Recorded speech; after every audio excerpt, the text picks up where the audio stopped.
A continuación, Quito con Marjorie.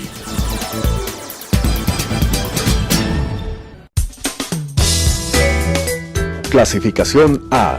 Apto para todo público.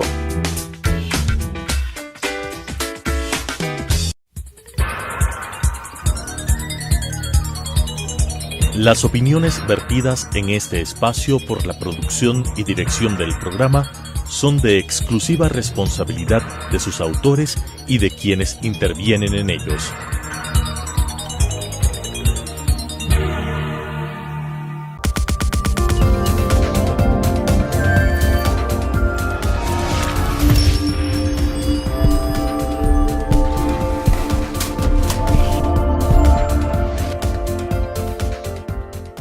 Amigas y amigos, bienvenidos. Soy Marjorie Chávez. El artículo 74 de la Ley Orgánica de la Función Legislativa establece que la fiscalización y control político corresponde a las comisiones especializadas, a los asambleístas y al Pleno de la Asamblea Nacional. En todos los parlamentos del mundo, esta función es una de las más importantes y permite cumplir con uno de los principios republicanos, que es la división de poderes. Para hablar del trabajo de la comisión en nuestra Asamblea Nacional, nos acompaña un asambleísta miembro de la Comisión de Fiscalización, el asambleísta Fernando Villavicencio. Muchas gracias, Fernando, por acompañarnos. Fernando, eres un poco controversial. Bastante.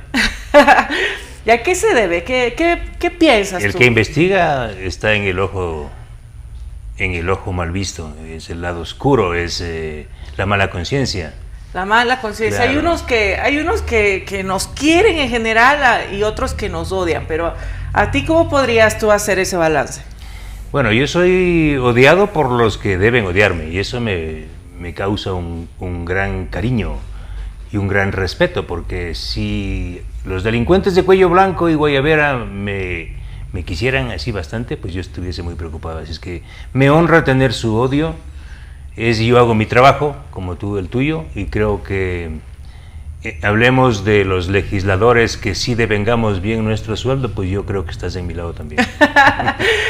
Saldríamos en contra. Hay quienes dicen que deberían pagar por horas a los asambleístas. Bueno, yo creo eso. Yo creo sí, que ¿verdad? Si hay una reforma política que debe encaminarse en este país para mejorar el Parlamento, para reducir el número de legisladores, debería incorporarse esta variable de que trabajo realizado, trabajo pagado. Es decir, los legisladores deberíamos ganar por dietas. Y a ti te tocaría más del doble. Yo ganaría horas extras. Yo también lo pienso así.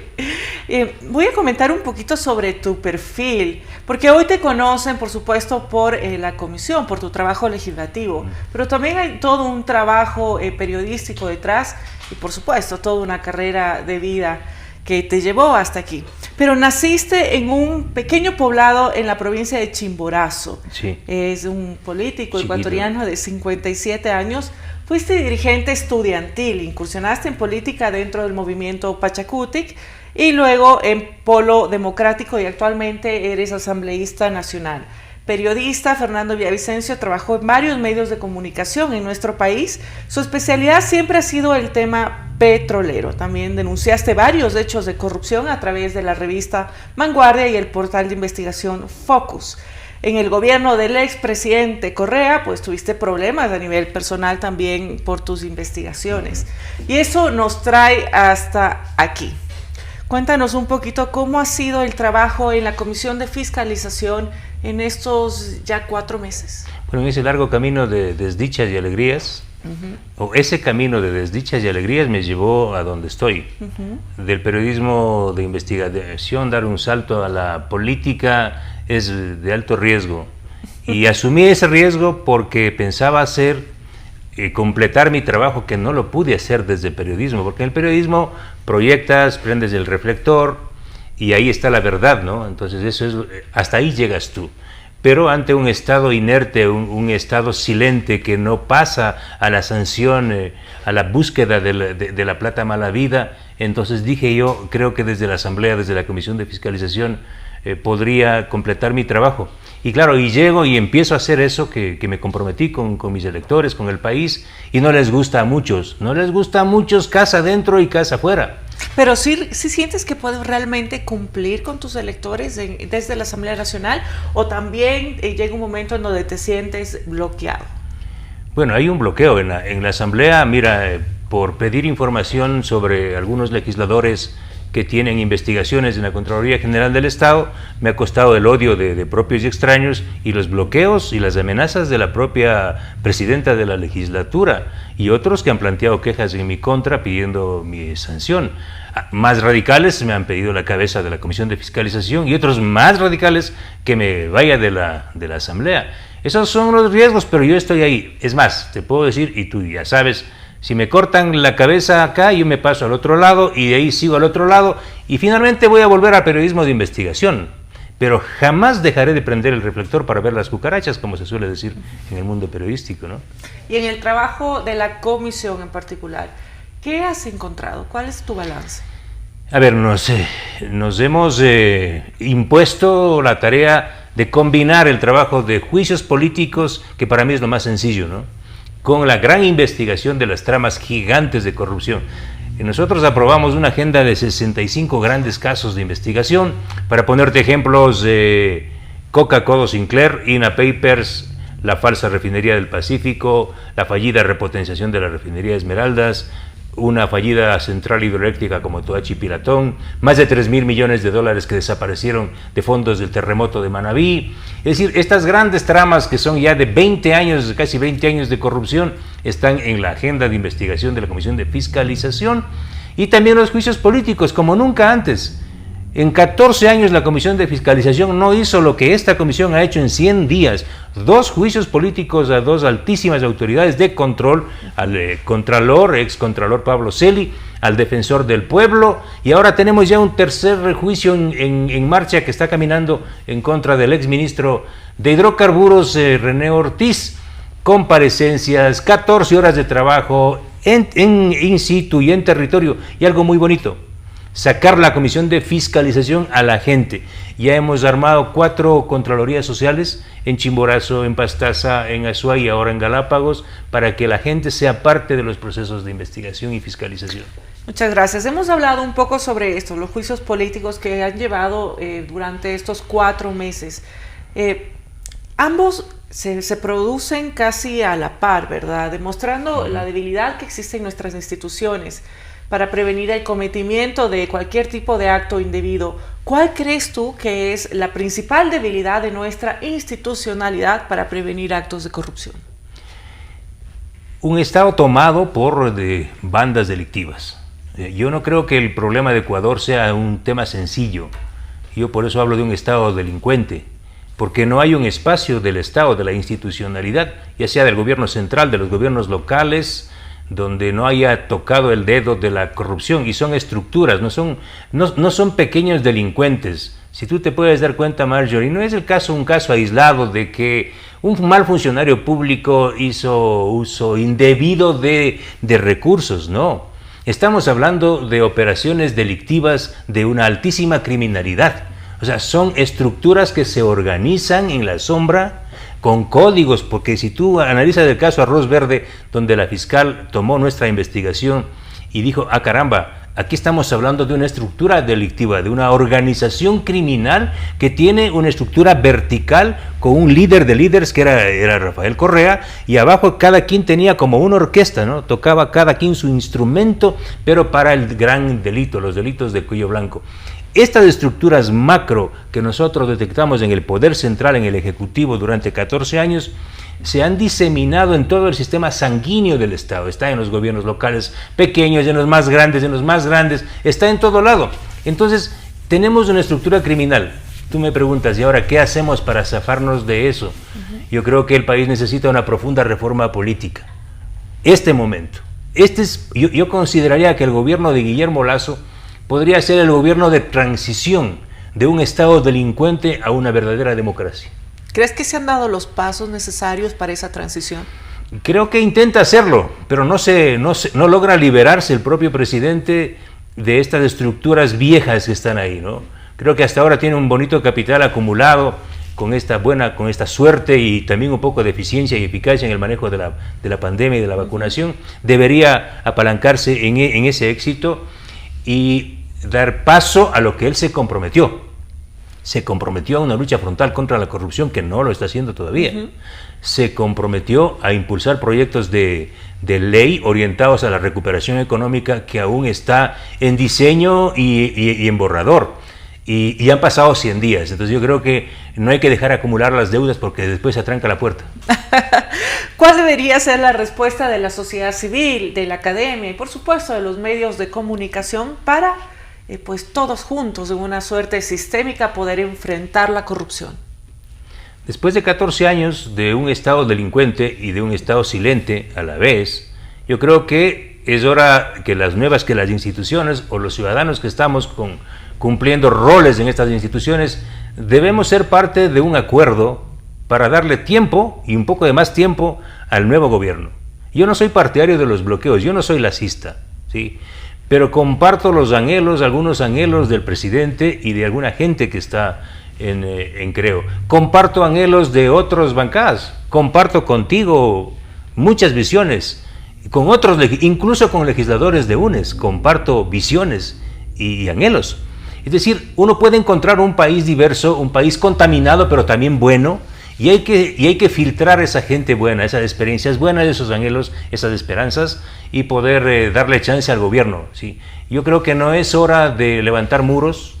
Yo escucho por ahí discursos de ya ha llegado, no ha cumplido, y vamos, cerremos la vía, cerremos la asamblea, cerremos la calle, cerremos el diálogo. Yo creo que en eso hemos estado 200 años. Yo creo que es hora de tumbar los muros y de darle chance al gobierno. Bueno, si no cumple, finalmente llegará otro momento, pero ahora estamos en este. ¿Y qué ha pasado, Fernando, con las quejas hacia usted? ¿Ya le pidieron disculpas en alguna? Bueno, o sea, el legislador Vanegas, de quien yo no conocí, yo le conocí en asamblea. Primero, yo no vine a la asamblea a pegarme de puñetazos con nadie. Yo vine a la asamblea a trabajar. Es más, aquellos pensaron que yo era un gran odiador, se equivocaron, porque dijeron, Villavicencio ha sido buena gente, le sacan de la cámara y ha sido buena gente, un bacán. Y en realidad soy un fresco, sí, soy así. Y soy muy intransigente con los que tienen marcas de corrupción, pero con los otros no, incluso con los feligreses aquellos que idolatran a delincuentes, yo les veo y digo, un día cambiarán. Entonces, a mí me han intentado castigar, el legislador Vanegas me planteó una queja por haber dicho la verdad. Entonces, la primera vez que me plantean una queja por haber dicho que él es accionista de una empresa que es parte de un consorcio que está siendo investigado por la Fiscalía. Y eso era dañar la moral, no, eso era decir la verdad. Y claro, luego viene y me dice, vea, señor Villavicencio, en realidad yo voy a retirarle la queja. Le digo, pues gracias. Claro que algunos dicen, pero ¿por qué le das la mano? Pues si me dice, oiga, ¿le puedo dar la mano? Pues deme su mano, ¿cuál es su problema? Sáquese el guante y deme la mano, porque él tiene un guante. Deme la mano, no hay ningún problema. Yo tampoco le voy a presentar la acción de protección por este proceso. Entonces quedamos en paz. Yo no tengo nada personalmente en contra del señor Vanegas. Ahí hay una empresa de él que tiene un problema judicial que tiene que ser resuelto por la justicia, pero nada más. Entonces yo creo que es hora de zafarnos, de dejar de estar amenazando, de hacer nuestro trabajo, y en eso también contigo hemos compartido, ¿no? Así es, y seguimos trabajando en la ley de comunicación, que en otro día con un poquito más de tiempo la profundizamos también con el asambleísta Villavicencio. Su relación en el Consejo de Administración Legislativa con la presidenta de la Asamblea, hemos visto declaraciones en estos días respecto a comentarios que surgieron por pagos de masajes, bolones de precios exorbitantes y demás. ¿Qué opinión le merece en este momento? O sea, tú como legisladora y yo como legislador somos fiscalizadores natos por ley. Estamos obligados a poner el ojo en el dinero de los ciudadanos y el dinero de la Asamblea, que es dinero también de los ciudadanos. Si nosotros no cuidamos bien la casa, no tenemos autoridad moral para ver de la puerta del umbral para afuera. Y ahí viene mi problema. Cuando yo empiezo a ver hacia adentro, se empiezan a enojar. Solo te pongo un dato. Yo denuncié que había 1.300 trabajadores enrolados en la época de Litardo. Entonces yo dije que más o menos como 400 debían salir, porque son puestos a dedo por el presidente o presidenta de la legislatura. Bueno, sacaron a mucha gente. Pero hoy tengo la información de que casi el mismo número está nuevamente ahí, 1.300 aproximadamente. Cuando yo digo, oigan, ¿cómo así se van a comprar unos carros de alta gama en esta crisis? 4 carros y uno ella para Bella Jiménez, porque el uno de los 4 Fortuner era para doña Bella, que iba a estar más bella, encantadora. Se enojan, gritan, ponen el grito, me amenazan. Villavicencio, eres un tal y un cual. Eso dijo la presidenta. Te voy a llevar con una queja al comité de ética porque ahí está Marjorie Chávez y pa. Bueno, no, esta parte no era así. Esta parte, pero sí. Entonces, de eso te das cuenta que al legislador que cumple su trabajo, que al fiscalizador que está haciendo lo que tiene que hacer por ley, la autoridad máxima de la Asamblea y el máximo Estado, la máxima instancia de poder de la Asamblea, que es el CAL, lo que hace es aplicarte la guillotina a los Robespierre. Usted está jodiendo, se va. Y eso es al revés. O sea, ¿yo qué hubiese hecho de presidente de la ley? Tú hubieses hecho esto. Ah, señor Villavicencio, usted está preocupado por la plata de los carros. Venga, le felicito. Usted está haciendo un buen trabajo. Y le voy a dar a usted toda la información de los carros que piensa comprar. Pero, ¿qué les podemos responder a la ciudadanía? Porque muchas veces, inclusive, nos echan la culpa de que esta mala imagen de la Asamblea Nacional, pues es por culpa de legisladores que hablan mal de la Asamblea Nacional y no por culpa de quienes constriñen la ética pública. Exactamente. O sea, ¿quién es el culpable? El periódico La Historia de Marlon Puertas es el responsable de haber publicado las facturas de $423 en un resort de la señora en el Tena. O sea, la presidenta Guadalupe Llori, que es amazónica, lideresa del movimiento Pachacuti, que levanta las banderas de los pobres, de los humildes, de los ancestrales, y yo fui fundador de ese movimiento, sí. ¿Dónde está la ética, la nueva ética? La señora estaba a 1 hora de Orellana, de su casa, pero prefirió irse a un resort, pagando $423 la noche. O sea, por Dios, estamos hablando, Marjorie, de un país donde amplísimos sectores de ciudadanos logran encontrar $1 para un plato de arroz con atún. Y la lideresa de esa gente, quien levanta las banderas de los pobres del arroz con atún, se va una noche con masajes incluidos a un resort a 1 hora de su casa y hace que pague la Asamblea. Pagaste tú, pagó la gente que no tiene para el arroz siquiera y para el atún. Ellos pagaron el resort de la presidenta de la legislatura y se va al Windham en Guayaquil, ¿no? Pucha, la noche. Ahí, a las fiestas guayacas y $600. O sea, no hay derecho. En serio, no hay derecho. ¿Qué hacemos ahora? ¿Qué tiene que hacer la ciudadanía, el ciudadano de pie y tú como legislador? ¿Cuáles son los siguientes pasos? Bueno, ¿qué hacemos nosotros? ¿Qué hacemos nosotros? Yo he planteado que la Asamblea necesita un nuevo liderazgo. Sí, y yo lo digo, yo voté por ella y pues me equivoqué, definitivamente, sí, me equivoqué, pero votamos por ella pensando y creyendo en un discurso ético, un discurso que podía reflejarse en la práctica, y por eso he sido el primero en pedirle que la señora debe renunciar. Ahora le ha pedido Fernando, la renuncia a los 21. ¿Por qué si le damos más tiempo al Ejecutivo y no podemos darle más tiempo al Legislativo? Bueno, yo no digo al legislativo, digo a la presidenta. Okay. Si tú no tienes un líder o una lideresa, ¿a dónde va el Parlamento? El Parlamento es la más alta función del Estado, el poder de poderes, ese es el Parlamento, ¿no es cierto? El Parlamento, el presidente o presidenta de la legislatura debe ser aquel que pinta un horizonte alto, enorme, que pone, como yo digo, le pone música a la democracia, organiza un proyecto de vida y de cambio societal, ya estoy hablando como sociólogo. Ese debe ser un poco el líder del Parlamento. Yo eso no encuentro en Guadalupe Llori. Ella lidera, ¿qué? Las faltas de la Asamblea. Falta incluso cuando había que votar por la censura del Contralor General.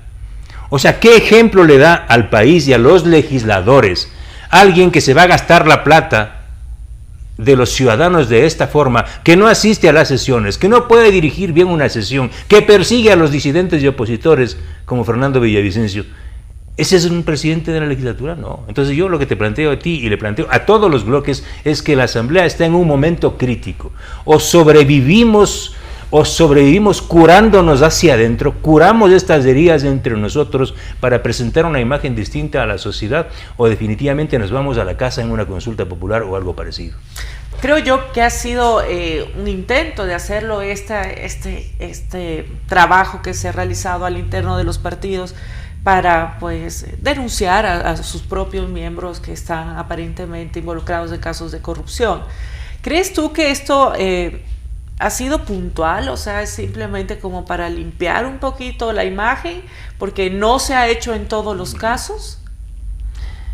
Si tú supieras, o sea, yo no soy irresponsable para sacar todo, pero tenemos información de que gran parte de este mecanismo interno de la Asamblea está contaminado por el gran reparto. Ese gran reparto del pasado reciente de la Asamblea se reedita ahora, sí.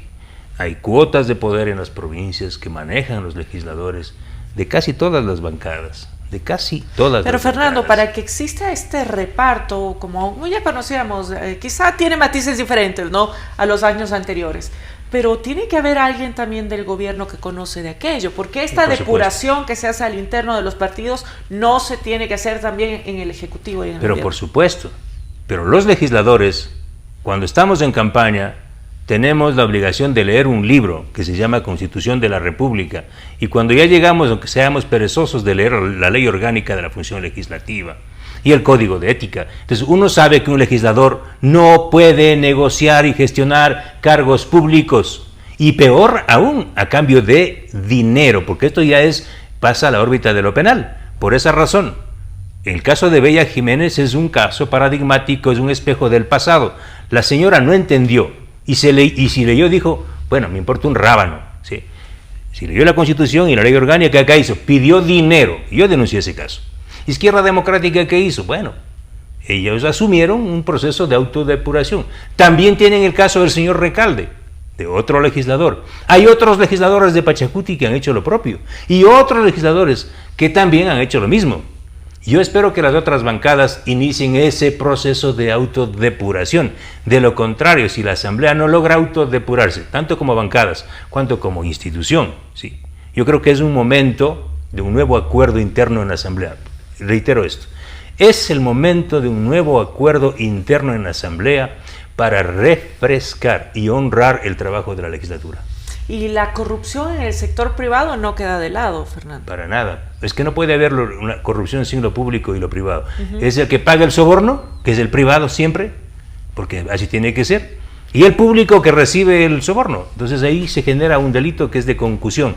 Y mira tú, o de cohecho, el caso de Arroz Verde es el caso más grande, la bandera de banderas, de un delito parecido. Viene alguien, le paga un soborno a cambio de un contrato, al cambio de pago de una factura, y ese dinero se recicla y contamina toda la sangre del sector público. Así es. Bueno, estamos ya con el tiempo, también sabemos que el asambleísta está también un poco apurado, pero te agradezco, Fernando, por haberme acompañado. Espero poder tenerte en una próxima ocasión. Danos un mensaje optimista a toda la audiencia, porque pues así como hay asambleístas que desdicen y desvirtúan el trabajo legislativo, habemos otros quienes sí trabajamos, Fernando. El mensaje más optimista es hacer lo que tú y yo hacemos, y no porque estés aquí entrevistándome, yo puedo estar allá también, porque tú sabes lo que es el periodismo, vienes de una gestión de crítica social, de construcción de espacios, y yo creo que lo que hacemos es el ejemplo y es el hilo conductor para mejorar la Asamblea. Si nosotros callamos, ¿sí?, eso sería gravísimo. O sea, el hecho de habernos unido con un sector importante de la sociedad civil como es Fundamedios, y haber unido tu capacidad, tu buena voluntad y tu forma de ser como persona, ideológicamente un poco distantes, ideológicamente, y tiene que ser así, pero humanamente muy cercanos, civilizatoriamente muy cercanos, eso nos da cuenta a la Asamblea y al país de que es posible trabajar en conjunto y dar ejemplo en la Asamblea. Es que no es que queramos pintarnos como los buenos de la película, pero sí somos. Muchas gracias, amigas y amigos, muchas gracias por haberme acompañado. Sé que este programa ha sido de su interés y sin duda alguna la corrupción es uno de los principales problemas que seguimos enfrentando como sociedad. Esta no se limita a las acciones de funcionarios públicos, sino que también incluye, por supuesto, al sector privado, lo que nos hace más difícil el control sobre las prácticas corruptas que pueden producirse en las diferentes esferas. La articulación entre la sociedad civil, el Estado, la academia y los medios de comunicación nos permitirá reducir el cometimiento de actos de corrupción en el Ecuador. Ojalá la ciudadanía y los actores políticos comprendan de una vez por todas que la corrupción es uno de los cánceres que deben afrontar las democracias. Si queremos sistemas políticos más estables, debemos luchar contra la corrupción. Muchas gracias. Las opiniones vertidas en este espacio por la producción y dirección del programa son de exclusiva responsabilidad de sus autores y de quienes intervienen en ellos.